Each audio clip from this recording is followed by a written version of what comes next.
સુરતમાં વરસાદના આગમન સાથે ભૂવા પડવાનો સિલસિલો યથાવત છે। એક બાદ એક વિસ્તારમાં ઉઘાડી પડી છે તંત્રની કામગીરી। રાંદેર વરાછા બાદ હવે ડિંડોલીમાં પણ મહાકાય ભૂવો પડ્યો છે। ડિંડોલીના રસ્તા પર વિશાળ ભૂવો પડતા ટેન્કર ફસાયું। ભૂવો પડવાની સાથે સાથે રોડનો ભાગ પણ બેસી ગયો। મીડિયામાં અહેવાલ દર્શાવતા જ તંત્ર હવે કામે લાગી ગયું।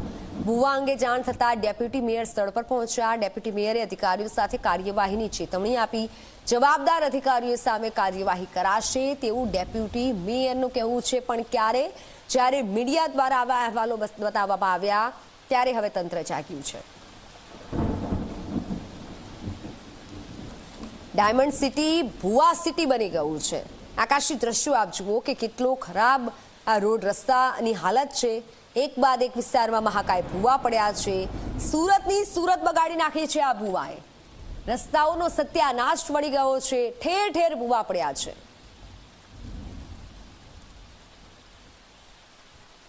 ખાડા પડે છે તમે માની રહ્યા છો? હા, ખાડા તો છે જ ને, ક્યાં નથી? હા, સામે જ છે।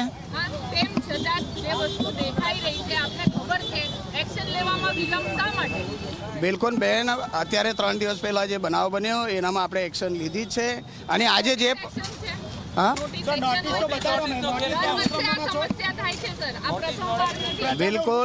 બિલકુલ આ ઉલ્લુ બનાવવાનો પ્રશ્ન જ નથી। આપણે એક્શન લીધું છે અને આજે બી જે બનાવ બન્યો છે, જે પણ કોન્ટ્રાક્ટર હશે, જે પણ જવાબદાર અધિકારી હશે, અધિકારીઓની ભૂમિકા નથી આવતી? ના, અધિકારી બી જે તે અધિકારી જવાબદાર અધિકારી હતો એના સામે તો લેશે જ ને। સુરતના લોકો લાખો રૂપિયા ટેક્સ ભરે છે। કેટલા રૂપિયા ખર્ચો થયો છે? પ્રી માનસૂનની કામગીરીના સામે જે ખર્ચો થયો છે આપણે જોયો છે। તે વખતે જે વરસાદ પડ્યો, ઉપરવાસમાં બી વધારે વરસાદ હતો, અહીંયા બી વધારે વરસાદ પડ્યો, એટલે અહીંયા શું લેવા દેવા? રોડ પર પડે છે ઉપરવાસનો વરસાદ, પણ જ્યારે સ્ટોર્મની લાઈન જ્યારે બેક થઈ તો પાણી તો ખાડીપુર જેવું આવે જ ને। કરોડો રૂપિયા પગાર ચૂકે છે મહાનગરપાલિકા એન્જિનિયરોને। બિલકુલ, તમે જે કહો છો તમારા સાથે હું સહમત છું। જે પણ અહીંયા આજે બન્યો છે એની ચોક્કસ નોંધ લઈને જે તે જવાબદાર વ્યક્તિ હોય એને આપણે નોટિસ આપેલી કરશું। બિલકુલ એક્શનમાં જોઈ લેજો। અધિકારી ભૂલનો પાત્ર હોય તો એના પર બી એક્શન લેવાશે। અરે આજે જ સંકલન કરીને ખબર પડી જશે તમને સાંજે। બેન, જે બી હોય એ સામે આવશે તપાસ દરમિયાન।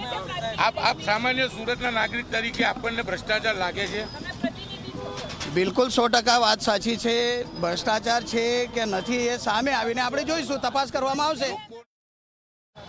સુરત શહેર હવે ભૂવા નગરી તરીકે ઓળખાય છે, કારણ કે છેલ્લા 3 દિવસથી જે રીતે ધોધમાર વરસાદ વરસી રહ્યો છે સુરતમાં, જ્યાં અને ત્યાં જે ભૂવા છે તે ભૂવા જોવા મળી રહ્યો છે। ત્યારે આજે 3જા દિવસે સતત જે ભૂવા છે તે જોવા મળી રહ્યો છે। સુરતના ડિંડોલી વિસ્તારની સીધા દ્રશ્યો આપ જોઈ રહ્યા છો, જ્યાં આખો જે 4 રસ્તાનો જે રોડ છે તે એક તરફ બેસી ગયો છે અને ભૂવો પડ્યો છે। આપ જોઈ શકો છો જે ભ્રષ્ટાચાર છે તે અહીં જોવા મળી રહ્યો છે। ખાસ કરીને જે ડામર જે છે તે અહીં પણ હલકી ગુણવત્તાવાળો ઉપયોગ કરવામાં આવ્યો છે। આપ જોઈ શકો છો આખા જે ડામરના જે પોપડા છે તે પોપડા અહીં ઉખડી રહ્યા છે। એટલે કે આપ જોઈ શકો છો કેટલી હલકી ગુણવત્તાવાળી જે મટીરિયલ છે તે આ રોડ બનાવવામાં ઉપયોગ કરવામાં આવ્યો છે। 1 વર્ષ પહેલા આ જે રોડ છે તે રોડ બનાવવામાં આવ્યો હતો, પરંતુ તેની દુર્દશા આપ જોઈ શકો છો। કરોડો રૂપિયાનો ટેક્સ સુરતી લાલાઓ ભરે છે, પરંતુ દર વર્ષે આ જ રીતની જે પરિસ્થિતિ છે તે જોવા મળતી હોય છે। લોકો ટેક્સ તો ભરે છે, પરંતુ તેનો દુરુપયોગ અહીં થતો હોય તે રીતના જે દ્રશ્યો છે તે જોવા મળી રહ્યા છે। ક્યાંક ને ક્યાંક જે ભ્રષ્ટાચાર છે તે ભ્રષ્ટાચાર જે છે અહીં જોવા મળી રહ્યો છે। અને આપ જોઈ શકો છો હાલમાં સુરત મહાનગરપાલિકા પોતાનું પાપ છુપાવવા માટે જે કોન્ક્રીટ છે અને ખાસ કરીને જે કપચી છે તે કપચીનું પુરાણ અહીં કરવામાં આવી રહ્યું છે। અને હાલમાં જે રોડ છે તે રોડ પુરાણની કામગીરી કરવામાં આવી રહી છે। ક્યાંક ને ક્યાંક સુરત મહાનગરપાલિકા પોતાનું પાપ છુપાવવા માટે હવે ઢાક પીછોડો કરી રહી છે। કેમેરામેન વિજય ભેસાણી સાથે ચેતન પટેલ, ઝી મીડિયા, સુરત।